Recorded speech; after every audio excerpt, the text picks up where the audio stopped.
बिस्मिल्लाहिर्रहमानिर्रहीम। अस्सलाम वालेकुम। मैं शकील मलिक आपकी खिदमत में हाज़िर हूँ।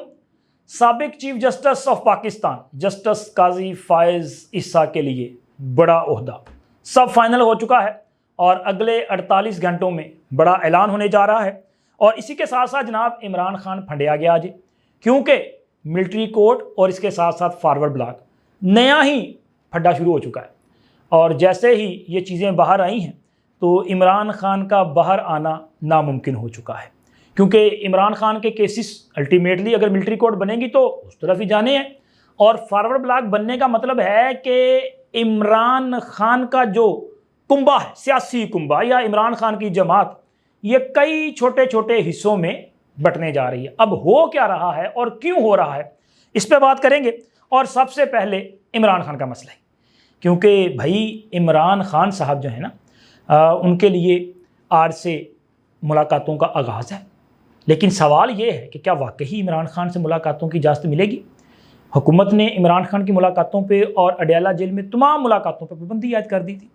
अब 25 अक्टूबर को ये पाबंदी ख़त्म हुई। फिर उसके बाद 26 अक्टूबर को उनकी हमशीरा नूरीन खानम साहबा जो हैं वो अडयाला जेल गई कि जी मुझे इस्लामाबाद हाई कोर्ट ने इजाज़त दी थी और कहा था कि जिस दिन पाबंदी ख़त्म होगी आप मुलाकात के लिए चली जाएं। तो उस दिन जेल इंतज़ामिया ने मुलाकात से इनकार कर दिया था और कहा था कि जी आप मंगल वाले दिन आएँ। अब चूँकि हफ्ते का पहला वर्किंग डे है, आज पीर का दिन है और आज एक बार फिर इमरान खान की बहनें मुलाकात के लिए अडयाला जेल जाएंगी, लेकिन उनको मुलाकात की इजाज़त जो है मेरा ख्याल है नहीं मिलेगी। वैसे मेरे सोर्सेज का ये कहना है कि जी मंगल को ही मुलाकात होगी, चूँकि हुण वो गल्लां नहीं रहीआं। तो अब देखें क्या होता है। और दूसरा, आज माशाल्लाह बड़ा अहम दिन है, क्योंकि जस्टिस याहिया अफरीदी साहब हमारे नए चीफ जस्टिस, आज उनका भी प्रैक्टिकली पहला दिन है। प्रैक्टिकली से मुराद ये है कि वैसे तो उन्होंने चीफ जस्टिस की ज़िम्मेदारियां संभालनी थी हफ्ते वाले दिन, लेकिन अमूमी तौर पे हफ्ते वाला दिन जो होता है उस दिन जो अपना अदालती अमूर होते हैं या जो कोर्ट होती है वो काम नहीं कर रही होती। तो हफ्ते वाले दिन तमाम जो जज होते हैं ना, ये उनका जजमेंट डे होता है। उन्होंने अगर कोई फ़ैसले तहरीर करने हो या चैम्बर वर्क किया जाता है तो आज वो कमरा अदालत नंबर 1 में केसेस की समाअत भी करेंगे और फिर 1 बजे फुल कोर्ट मीटिंग होनी है। वैसे ये फुल कोर्ट मीटिंग जो है मेरा ख्याल है कि बहुत जल्द बुला ली गई है। अगर 2-3 दिन वेट कर लिया जाता तो ज़्यादा बेहतर था। जस्टिस मंसूर अली शाह साहब जो कि इस वक्त सीनियर प्यूने जज हैं और उनको जजिस कमेटी में भी शामिल किया गया है, मुनीब अख्तर साहब को भी शामिल किया गया है। तो अब उनका वेट कर लिया जाता, चूँकि उन्होंने 1 नवंबर को उम्रा की अदायगी के बाद वापस आना है, तो वो भी इस फुल कोर्ट मीटिंग का हिस्सा होते तो ज़्यादा अच्छी बात थी। लेकिन आज फुल कोर्ट मीटिंग से कौन सी बड़ी खबर सामने आएगी? क्या फुल कोर्ट मीटिंग में केसेस की समाअत और स्पेशली आइनी बेंच के हवाले से या 26वीं आइनी तरमीम के हवाले से जो दरख्वास्तें आई हैं उन पर भी बातचीत की जाएगी?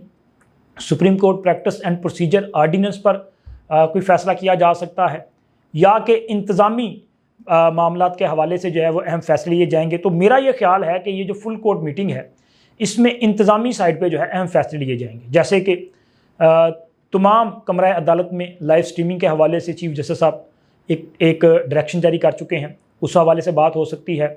इसी तरह नए SOPs जो है वो बनाने के हवाले से ख़बरें सामने आ रही हैं। और स्पेशली सुप्रीम कोर्ट में जो इस वक्त यूट्यूबर्स की और यूट्यूबर्स की भरमार है, उस हवाले से कोई बड़ा फ़ैसला जो है वो किया जा सकता है। और इसी तरह जजिस के हवाले से नया ज़ाब्ता अखलाक सामने आ सकता है, क्योंकि याहिया अफरीदी साहब बतौर जज कई मरतबा ये बात कर चुके हैं कि जब इस्लामाबाद हाई कोर्ट के 6 जजिस का ख़त सामने आया था उस वक्त भी और उससे पहले भी वो ये बात कर चुके हैं कि जजिस के हवाले से ज़ाब्ता अखलाक बनाया जाना चाहिए।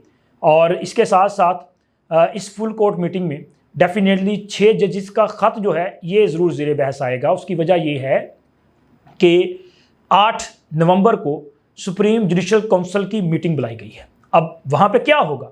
वहाँ पे कोई इंतज़ामी साइड पे फ़ैसला तो नहीं लिया जा सकता, वहाँ पे किसी भी और केस को जो है वो डिस्कस भी नहीं किया जा सकता, वो तो जजिस के एहतसाब का फोरम है। तो अब कौन से वो जज हैं जिनका एहतसाब होना है, जिनके हवाले से शिकायत का जायज़ा लिया जाना है? तो फिर उसमें तो जो शिकायत सुप्रीम जुडिशल काउंसिल में आई थी उनमें एक तो सुप्रीम कोर्ट के जो मौजूदा जज हैं मलिक शहजाद हुसैन गीबा साहब, उनके ख़िलाफ़ शिकायत मौजूद हैं। इसी तरह इस्लामाबाद हाई कोर्ट के जज साहिबान जो हैं उनके ख़िलाफ़ शिकायत हैं। और जस्टिस काजी फ़ायज़ ईसा साहब ने भी अपने दौर में एक मरतबा एक तकरीब में ख़िताब करते हुए कहा था कि सुप्रीम जुडिशल काउंसिल में 100 से ज़ायद शिकायत जो हैं वो पेंडिंग पड़ी हुई हैं।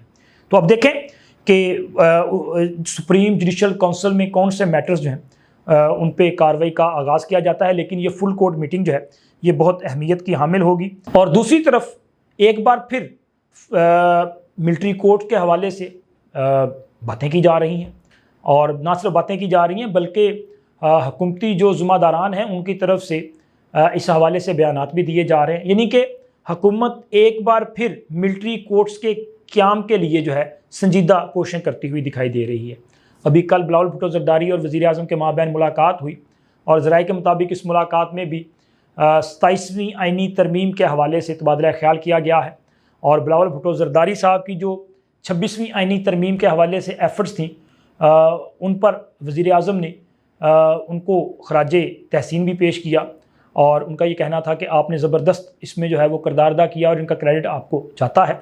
और 27वीं आइनी तरमीम के लिए भी बिलावल भुट्टो ज़रदारी साहब जो है वो एक्टिव होते हुए दिखाई देते हैं, और मुमकिन तौर पे हो सकता है कि इसी हफ्ते के दौरान वो एक बार फिर मौलाना फजलुर रहमान के साथ जो है मुलाकात करें, और इस मुलाकात में भी डेफिनेटली इन्हीं अमूर पे जो है बातचीत की जाएगी। लेकिन मिलिट्री कोर्ट्स के हवाले से अगर हुकूमत जो है वो एफ़र्ट्स करने जा रही है, राब्ते करने जा रही है, तो किस लिए? क्या सिर्फ वो अफराद जो कि दहशत गर्दी में मुलव्वस हैं या जो बराह रास्त फ़ौजी तनसीबात, फ़ौजी एहलकारों पर हमलों में मुलव्वस हैं, उनका ट्रायल किया जाएगा? सिर्फ वो लोग जो कि बलूचिस्तान का जो इस वक्त शोरशज़दा एरिया है वहाँ पे हमलों में मुलव्वस हैं, या कि खैबर पख्तूनख्वा के बाज़ इलाके या साबका जो फाटा का इलाका है वहाँ पे जो दहशत गर्दी के वाक़यात होती हैं इनमें मुलव्वस अफराद का ट्रायल किया जाएगा? या कि फिर पूरे मुल्क में अगर कहीं भी फ़ौजी तनसीबात पे हमले होते हैं तो उनके मुल्ज़मान का ट्रायल किया जाएगा? चूँकि ये बड़ा बुनियादी सवाल है। इससे पहले जब फ़ौजी अदालतों की तजवीज़ 26वीं आइनी तरमीम का हिस्सा थी तो उस वक़्त उसमें ये वजाहत दी गई थी कि फ़ौजी अदालतों में सिर्फ उन मुल्ज़मान का ट्रायल किया जाएगा जो फ़ौजी तनसीबात पर हमलों में मुलव्वस होंगे। मतलब बड़ा उसको कैटेगराइज़ किया गया था कि वो लोग जो बाकायदा मनसूबाबंदी के तहत हमले करते हैं। मतलब ऐसे नहीं होता कि मतलब कोई बंदा जाता जाता वैसे किसी ने वो पत्थर शत्थर फेंका तो वो चला गया किसी फ़ौजी तनसीब के अंदर, तो ये नहीं था। या कि किसी ने किसी फ़ौजी अफसर या एहलकार को बुरा भला कह दिया तो उसका भी नहीं होगा, तो ये था उसमें। लेकिन मसला ये है कि अब 9 मई 2023 जो है ना, ये भी सोची समझी साजिश है, और इसी वजह से तहरीके इंसाफ इस तजवीज़ के ख़िलाफ़ थी।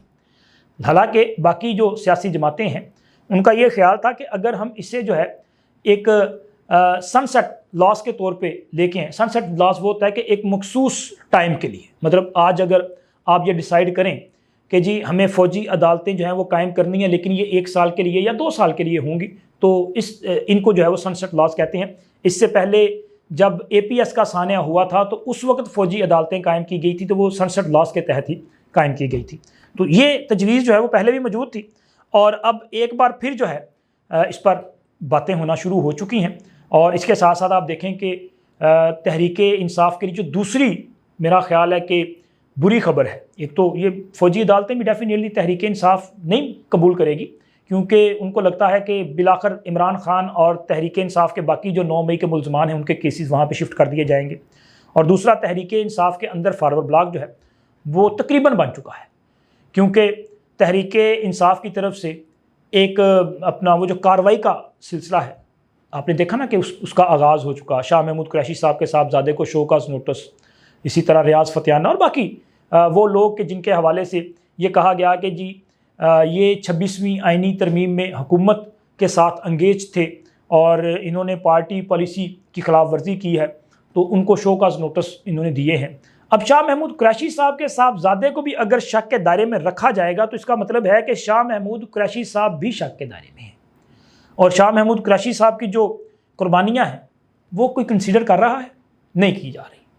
बल्कि आप शाह महमूद कुरैशी साहब की गिरफ्तारी से लेके आज के दिन तक देखें کیا تحریک انصاف نے کبھی کسی بھی اجلاس میں، کسی جلسے میں، کسی جلوس میں، کسی بھی میٹنگ میں شاہ محمود قریشی کا نام لیا، چودھری پرویز لاہی کا نام لیا؟ یہ بڑے عہدیدار ہیں نا. چودھری پرویز لاہی صاحب جو ہیں ان کو عمران خان نے پارٹی کا صدر اناؤنس کیا تھا. شاہ محمود قریشی صاحب جو ہیں وہ پارٹی کے وائس چیئرمین ہیں، یعنی کہ عمران خان کے بعد دوسرا بڑا عہدہ شاہ محمود قریشی صاحب کے پاس ہے.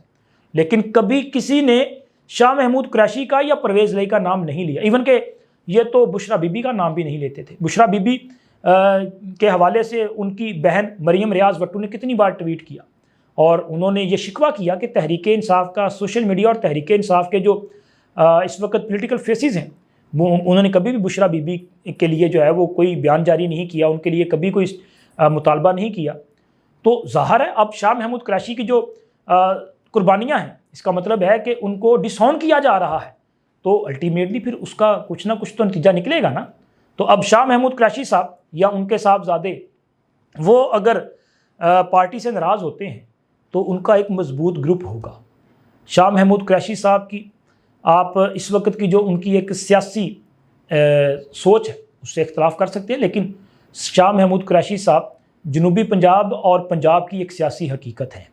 چودھری پرویز لاہی صاحب کی آپ سیاسی سوچ سے اختلاف کر سکتے ہیں، لیکن چودھری پرویز لاہی صاحب جو ہیں وہ ایک سیاسی حقیقت ہیں، آپ اس سے انکار نہیں کر سکتے. اور اگر یہ لوگ جو ہیں یہ پارٹی سے الگ ہوں گے تو اس کا ایک بڑا امپیکٹ پڑے گا، ایک بڑا ڈنٹ پڑے گا پارٹی کو، اور وہ شاید تحریک انصاف اور عمران خان برداشت نہیں کر پائیں گے.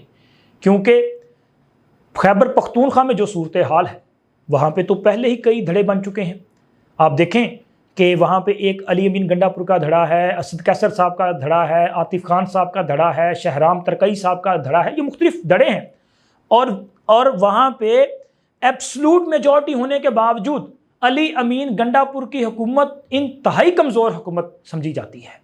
وجہ کیا ہے؟ وجہ ہے کہ مختلف گروپس ہیں اور ہر گروپ کے پاس جو ہے وہ 15-15 20-20 لوگوں کی حمایت حاصل ہے.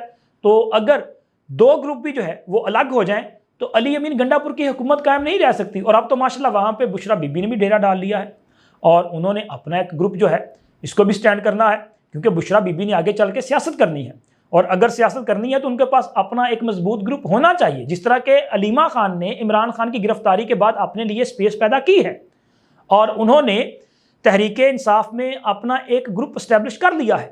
اب علیمہ خان کا مقابلہ کرنے کے لیے بشرا بی بی کو تحریک انصاف کے ایک مضبوط قلعے میں سے سپورٹ چاہیے، اور تحریک انصاف کا سب سے مضبوط قلعہ خیبر پختونخوا ہے.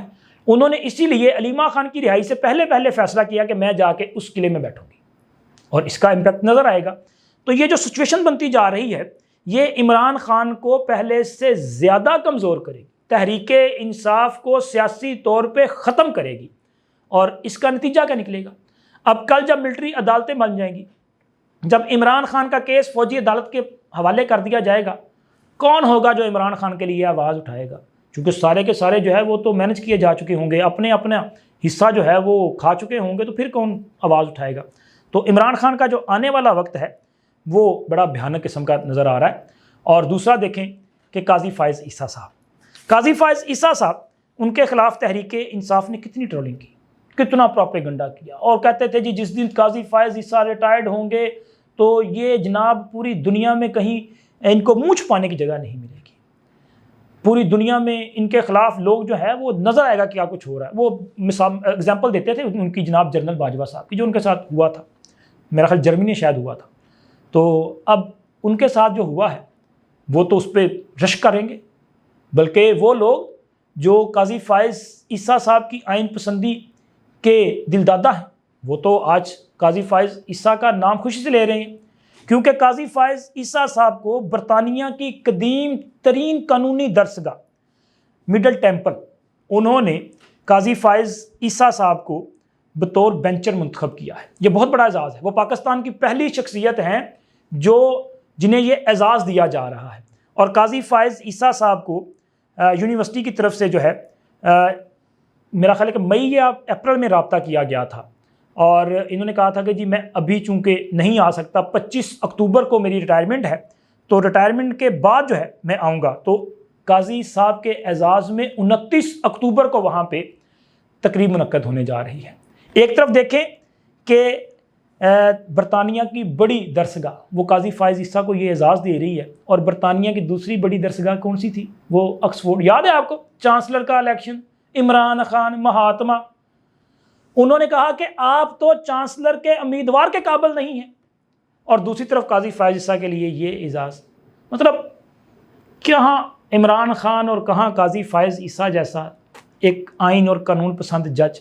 تو اب تحریک انصاف والوں سے یہ سوال ہے بالکل آخر میں کہ میری جان آپ ذرا یہ بتائیے گا کہ آکسفورڈ یونیورسٹی والوں نے عمران خان کے ساتھ جو کچھ کیا تھا، اور مڈل ٹیمپل والوں نے جو قاضی فائز عیسیٰ کو اعزاز دیا ہے، اس کے بعد طبیعت درست ہوئی ہے، تھوڑی سی صاف ہوئی ہے یا نہیں ہوئی؟ ملیں گے انشاءاللہ اگلی ویڈیو میں۔ اللہ حافظ۔